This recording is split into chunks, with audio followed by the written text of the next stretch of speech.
Hi മക്കളെ, നമസ്കാരം. +1 മലയാളത്തിലെ കാവ്യകലയെക്കുറിച്ചുള്ള ചില നിരീക്ഷണങ്ങൾ എന്ന പാഠഭാഗം കുറഞ്ഞ സമയം കൊണ്ട് സംഗ്രഹവും ചോദ്യോത്തരങ്ങളും പരിശോധിച്ച് നമുക്ക് എന്ത് ചെയ്യാം, ഒന്ന് സെറ്റാക്കിയേക്കാം. മക്കൾ എന്ത് ചെയ്യുക, കൂടെ നിൽക്കുക. ഓക്കെ, പാഠസംഗ്രഹം. മലയാളത്തിലെ പ്രമുഖ മനോവിജ്ഞാനീയ നിരൂപകനും പ്രഭാഷകനുമാണ് ശ്രീ MN വിജയൻ. മനഃശാസ്ത്രം, തത്വശാസ്ത്രം, സാമൂഹിക ശാസ്ത്രം എന്നിവ സാഹിത്യ നിരൂപണത്തിലും സാമൂഹിക വിമർശനത്തിലും പ്രയോഗിച്ചു. നിരൂപണത്തിൽ പുതിയൊരു അപഗ്രഥന രീതി സൃഷ്ടിച്ചു. ചിതയിലെ വെളിച്ചം, ശീർഷാസനം, വാക്കും മനസ്സും തുടങ്ങിയവ പ്രധാന കൃതികൾ. കവിതാ നിരൂപണത്തെക്കുറിച്ചും പാരായണത്തെക്കുറിച്ചുമുള്ള പഴയ ധാരണകൾ പൊളിച്ചെഴുതുന്ന ലേഖനമാണ് പാഠഭാഗം. മാറിയ കാലത്ത്, ഇന്നത്തെ കാലഘട്ടത്തിൽ കവിതകൾ വായിക്കേണ്ടത് പുതിയ ഉൾക്കാഴ്ചയോടെയാവണം എന്ന് ലേഖകൻ പറയുന്നു. കവിതയിൽ ആവിഷ്കരിച്ചിരിക്കുന്ന പദങ്ങളും സന്ദർഭങ്ങളും അതത് കാലത്തെ സാമൂഹിക അന്തരീക്ഷവുമായി ബന്ധപ്പെട്ടിരിക്കുന്നു. പദങ്ങളുടെ നൃത്തമാണ് കവിത. അർത്ഥഗർഭമായി വാക്കുകളെ കൊണ്ട് നൃത്തം ചെയ്യിക്കലാണ് കവിത. പദങ്ങളുടെ നൃത്തമാണ് കവിത. അർത്ഥഗർഭമായി വാക്കുകളെ കൊണ്ട് നൃത്തം ചെയ്യിക്കലാണ്. പറയാനുള്ളത് നേരെ ചൊവ്വേ പറയുന്നത് ഒരിക്കലും കവിതയാകില്ല. ഒന്നിലധികം അർത്ഥം ഒളിച്ചു വച്ചിരിക്കുന്ന വാക്കുകൾ തിരഞ്ഞെടുത്ത് അത്ഭുതകരമായി വിന്യസിക്കുന്നതാണ് ഉത്തമ കവിത. ഓർത്തു വെക്കുക. വൈലോപ്പിള്ളിയുടെ സഹ്യന്റെ മകൻ എന്ന കവിതയിലെ ഈ വരികൾ ഉദ്ധരിച്ചുകൊണ്ട് ലേഖകൻ തൻ്റെ വാദങ്ങളെ സാധൂകരിക്കുന്നു.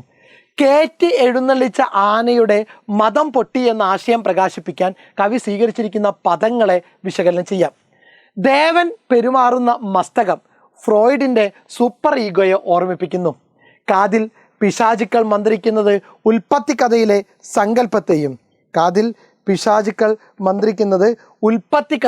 സങ്കല്പത്തെയും കൊണ്ടുവരുന്നു. ഇങ്ങനെ മനഃശാസ്ത്രപരവും പൗരാണികവുമായ മാനങ്ങൾ ഒരുമിച്ച് ചേരുന്നു. ആധുനിക മനുഷ്യൻ്റെ മാനസികാവസ്ഥയിൽ ആ മൃഗം എത്തിച്ചേരുന്നു.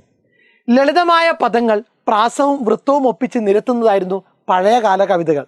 ലളിതമായ പദങ്ങളെ പ്രാസം വൃത്തം ഒപ്പിച്ച് നിരത്തി വെച്ചാൽ എന്ത് ചെയ്യും, പഴയകാല കവിതകളാകും.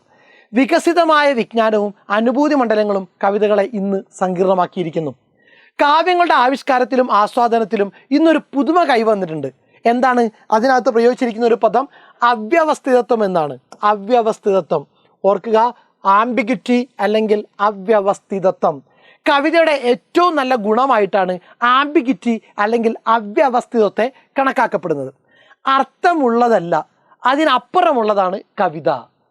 നേരെ കാണുന്ന അർത്ഥമല്ല, അതിനപ്പുറമുള്ളതാണ് കവിത. അതാണ് ആംബിഗ്വിറ്റി.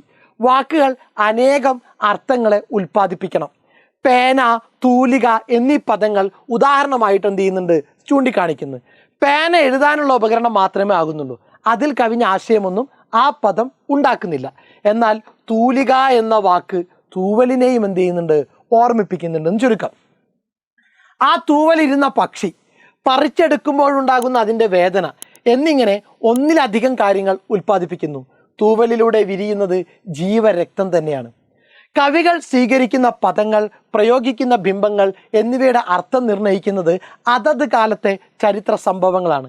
കല്യാണ സൗഗന്ധികം തുള്ളലിൽ കുഞ്ചൻ നമ്പ്യാർ വാഴപ്പഴങ്ങളെ വൈഡൂര്യവും ഗോമേതകവും ഒക്കെയായി കൽപ്പിക്കുന്നു. എന്നാൽ ചങ്ങമ്പുഴക്ക് അങ്ങനെ സങ്കല്പിക്കാൻ കഴിയുന്നില്ല.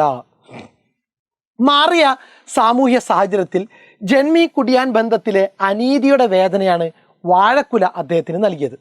മേഘത്തെ കാളിദാസൻ കാമുകന്റെ സന്ദേശവാഹകനായി കൽപ്പിക്കുന്നു. വള്ളത്തോളാകട്ടെ നൂൽ നൂൽക്കുന്നതിനുള്ള പരുത്തിയായും കാണുന്നു. കവികൾ സ്വീകരിക്കുന്ന പദങ്ങളുടെ അർത്ഥം നിർണ്ണയിക്കുന്നത് അതത് കാലഘട്ടത്തെ സാമൂഹിക സാഹചര്യം കൂടിയാണ്. കാർമേഘം ഉത്തരേന്ത്യയിലെ അനുരാഗമുണർത്തുന്നു. വർഷത്തിൽ 4-5 മാസം മഴയുള്ള കേരളത്തിൽ കാർമേഘം കാണുമ്പോൾ പ്രത്യേകിച്ച് അനുരാഗം മറ്റൊന്നും ഉണ്ടാകുന്നില്ല എന്നാണ് MN വിജയൻ പറഞ്ഞത്. എല്ലാവരും ഒരേപോലെ കാണാത്തതാണ് കവികൾ തിരഞ്ഞെടുക്കുന്ന സിമ്പലുകൾ. എല്ലാവരും ഒരേപോലെ കാണാത്തതാണ്. ഓരോ കവിയും തന്നിഷ്ടം പോലെ പുതിയ ലോകങ്ങൾ നിർമ്മിച്ചുകൊണ്ടേയിരിക്കുന്നു. അനുഭവങ്ങളുടെ നവങ്ങളായ പുതുലോകങ്ങൾ സൃഷ്ടിക്കുന്നവരാണ് മഹാകവികളെന്ന് MN വിജയൻ സൂചിപ്പിക്കുന്നു. സെറ്റാണല്ലോ. ഒന്നുകൂടി എന്ത് ചെയ്യുക, നിങ്ങൾ കേട്ടു നോക്കുക, ഇതിലേക്ക് വരിക. തന്നിഷ്ടം പോലെ ലോകങ്ങൾ സൃഷ്ടിക്കുന്ന കവികളെ നമുക്ക് ഇനിയും ആവശ്യമുണ്ട് എന്ന് MN വിജയൻ അഭിപ്രായപ്പെടുന്നതിൻ്റെ യുക്തി എന്താണ്? സാധാരണ കാഴ്ചകളെ അസാധാരണമായി കാണുകയും ആവിഷ്കരിക്കുകയും ചെയ്യുന്നവരാണ് കവികൾ. അവർ നമ്മുടെ അനുഭവങ്ങളിൽ പുതുതായി ചിലത് കൂട്ടിച്ചേർക്കുന്നു. അതിരുകളില്ലാത്ത അനുഭവങ്ങളുടെ ഒരു ലോകമാണ് സാഹിത്യകൃതികളിലൂടെ വായനക്കാരന് കിട്ടുന്നത്.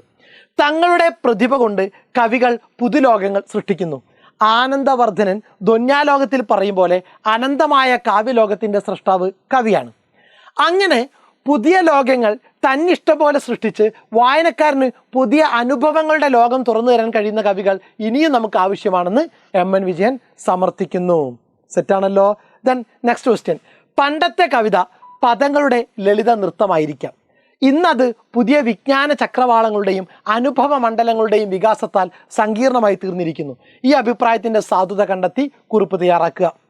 കവിതാ നിരൂപണത്തെക്കുറിച്ചും ആസ്വാദനത്തെക്കുറിച്ചുമുള്ള പഴയ ധാരണകളെ പൊളിച്ചെഴുതുന്ന ലേഖനമാണ് MN വിജയൻ്റെ കാവ്യകലയെക്കുറിച്ച് ചില നിരീക്ഷണങ്ങൾ.